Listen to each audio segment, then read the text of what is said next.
ng cancer or hindi, pwede natin share sa kababayan natin. Tingnan natin Mula tayo sa mga very common cancer sa Pilipinas. Number 1, syempre breast cancer ang number 1 talaga. Number 1 killer cancer to sa kababaihan sa Pilipinas. Actually, ang breast cancer napakataas sa Philippines. Around 10% ng mga Pinay pwede magkaroon ng breast cancer. Mas mataas pa tayo kaysa sa ibang bansa. Hindi natin alam bakit maraming may breast cancer. Baka sa kinakain, baka sa alat. Pero ang pinaka-symptom niyan, basta meron ka nakapangbukol sa dibdib. So pag sa breast area, meron kayo nakapangbukol, maliit man, parang holen, parang monggo, lalo na kung matigas, maganda pa-check tayo sa surgeon. Pwede pa-check sa surgeon o sa OB-GYN, pero usually mas tama sa surgeon. So, hindi naman lahat cancer agad. Meron namang mga fibrocystic lang, parang mga cyst lang, pero parang makasigurado tayo, maganda ma-check. So, wala yan sa laki, sa liit. Pero yung iba kasi nakikita ko talagang lumalaki na, kasing laki ng golf ball. Yung iba kasing laki ng tennis ball. Pag nag-iba na yung itsura ng breast, malala na yon. Other symptoms, syempre, baka din may kulani sa kilikili. Binabantayan din natin yan. Baka namamayat. Tapos kung may lahi kayo, kung may lahi kayo ng cancer sa pamilya, lalo na, let's say, yung nanay may breast cancer, pwedeng mamana ng anak. Kadalasan painless, walang hindi masakit. Number 2 symptom ng possible cancer, yung namamayat. Okay, basta hindi ka nagda-diet, namayat ka ng 10 pounds, bigla-bigla, hindi po normal yon. Maraming possibility, pwedeng thyroid problem, pwedeng diabetes, pwedeng may cancer na hindi natin alam saan nanggagaling. So, hahanapin natin bakit losing weight. Number 3, warning sign, yung sobrang pagod lagi. Okay, laging pagod, lupaypay, walang lakas yung katawan. Oo, pwedeng pagod lang, pwedeng init lang, pero minsan yung sobrang tiredness, lalo na kung anemic ka pa, bakit nagiging anemic, bakit pagod, bakit namamayat, kailangan magpa-check up. Merong mga cancer check-up. Number 4, ito sa kababaihan. Actually, more tailored to sa kababaihan tong video ko. Yung nagbi-bleeding kahit hindi nila panahon ng regla. So, may regla na, tapos meron pang bleeding sa gitna ng regla. Or may vaginal discharge. So, yung vaginal discharge, meron namang discharge na infection lang. Merong maputing discharge na hindi naman delikado. Pero pag yung discharge may amoy o may bleeding, lalo na pag lumala yung mga cervical cancer, vaginal cancer, endometrial cancer, pag yung mga stage 3, stage 4, talagang iba na talaga yung amoy nun. Matindi na yung amoy nun. Talagang parang basta masamang-masama yung amoy. So, wag na natin paabutin ng ganoon. Kasi pag umabot ng late stage na malaki na yung cervical cancer o endometrial or uterus cancer, hindi na natin mahahabol. So, yan, basta may bleeding, may discharge, lalo na may dugo. Tapos parang malaki ang puson, parang puson mo medyo malaki, namamayat, masakit dito sa may puson.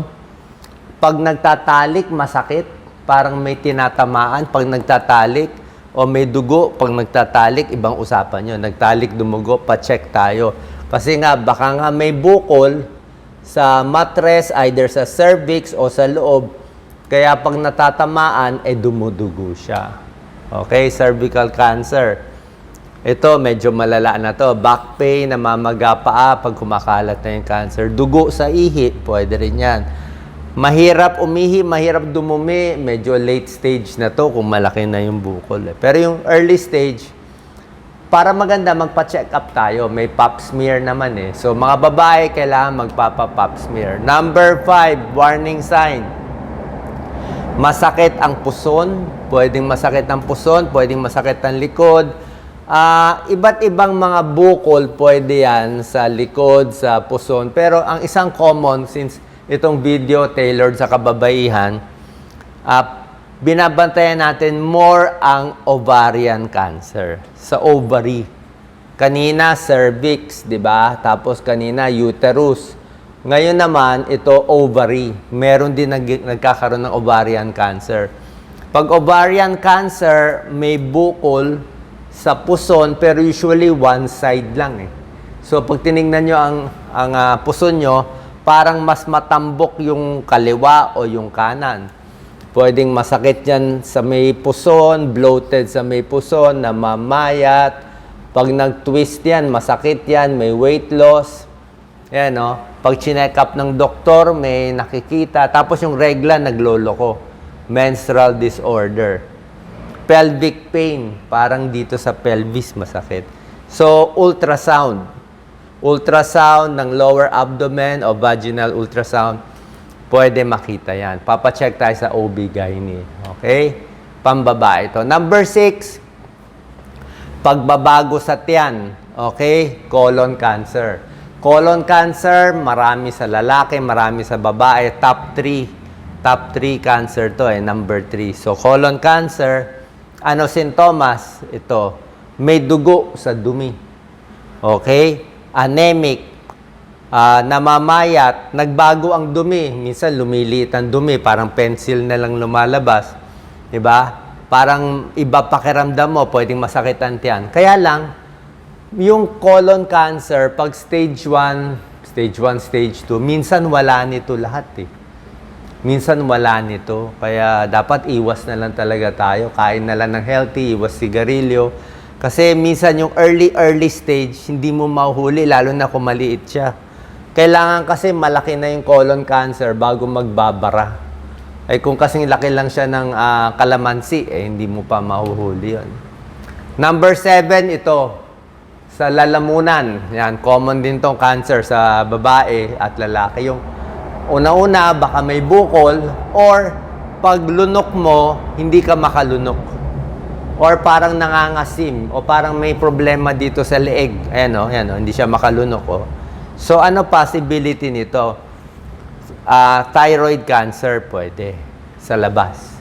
Pero meron ding throat cancer, yung cancer sa loob, vocal cords. Pag throat cancer, sigarilyo yan.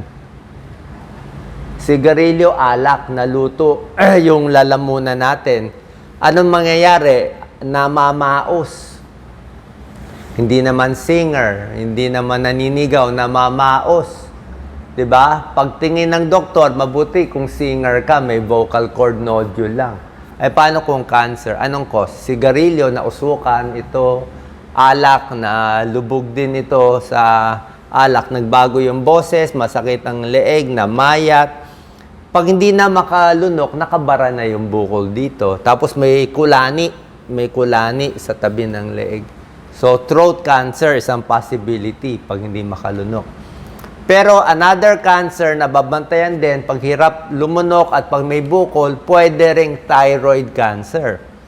Actually, itong throat cancer, marami ito sa lalaki. Pero pwede rin babae. Thyroid cancer, lalaki at babae, pareho meron. Ito, may nakakapakang bukol dito sa labas. Titignan mo pag gumanong ka. So, parang may bilog. Okay? Pwedeng thyroid cyst. Pwedeng cyst lang yan eh. Kung cyst, di maganda. Pwede rin magbago yung boses, hindi rin makalunok. Minsan walang sintomas. Ang maganda lang sa thyroid cancer, mabagal kumalat. Ito, mas masisave pa. Kaya kung meron kayong nakitang abnormal dyan, punta tayo sa surgeon or sa ENT. ENT doctor or surgeon. Pag may bukol sa leg. Tingnan natin, baka hindi naman cancer. Number 8, out of 9 warning signs for cancer, inuubo na may dugo. Alam nyo naman yan. Pag umubo na may dugo, namamayat, naninigarilyo, yan, no, iba yung cough, lagi may infection, lung cancer. More common sa lalaki ang lung cancer. Kasi mas maraming smoker na lalaki. Pero meron ding lung cancer ng hindi smoker. Merong lung cancer na hindi nakukuha sa smoking eh. Yun, mas nakikita yun sa babae. So, yung baga, binabantayan. Usually sa x-ray, posible na makita. Number 9, last na possible symptom ng cancer, yung pinapawisan, nilalagnat sa gabi. Pag nilalagnat sa gabi, usually iisipin natin tuberculosis. Maraming may TB, lagnat sa gabi. Pero yung laging nilalagnat, anemic, okay? Mahina immune system, hindi po normal yan. Basta may sinat-sinat for 2 weeks, may sinat pa rin. Tingnan mo kung may kulani sa leeg. Maraming cause yung kulani, pwedeng infection sa bibig, pwedeng throat, pwedeng thyroid, nabukol. Pero pag kulani, nilalagnat, pwedeng lymphoma. Lymphoma, cancer ng lymph nodes Cancer ng kulani. Ayan, pinapawisan, may kulani sa leeg, sa kilikili, namamaga yung muka, may fever. Marami na rin ako nakikita may lymphoma. Minsan hindi natin alam anong cause. Okay, finally, paano makaiwas sa cancer? Tigil alak. Tigil, 0. Magagalit kayo kay Doc Willie. Wala tayong magagawa. Tigil na lang. Okay, nakakataba din yan Sasabihin nyo, konti, in moderation. Liver cancer, takot din tayo Don't smoke. Huwag na natin subukan kasi gipit na tayo sa pera ngayon Mahal na magkasakit. Tipid ka pa hindi ka gumastos sa sigarilyo, hindi ka gumastos sa alak. Gusto mo bawasan yung soft drinks, pwede rin. Pero di naman, ang soft drinks naman, di naman nakaka-cause ng cancer. Diabetes lang. Physically active, mas maganda, may exercise. Healthy diet talaga. Kung kaya mo, vegetarian, gulay, prutas, less mantika. Dapat malinis yung pagkain. Pag madumi yung pagkain, lagi tayo nagtatae, maraming bakterya, hindi maganda. Dapat malinis, sariling luto. Usok, iwas sa pollution. Araw, wag din masyadong sobrang araw, meron ding skin cancer. Tapos, sa bakuna, may 2 bakuna pwede pang cancer. Hepatitis B vaccine. Hepatitis B vaccine, lahat ng sanggol binibigyan nito kasi pag na-control tong Hepa B, bawas liver cancer. HPV vaccine, mga cervical cancer, meron na rin ngayon. May tulong naman konti. Tapos, yun na nga, yung check-up napakahalaga. Okay, sana po nakatulong tong video para mabawasan ang cancer risk. Share natin sa mga kababaihan kasi ang daming babae, ito ang pinaka nagiging sakit. Ano ang top sa babae? Breast cancer, cervical cancer, yan yung pinaka-common. Plus itong mga colon cancer, marami din sa kababaihan. Salamat po.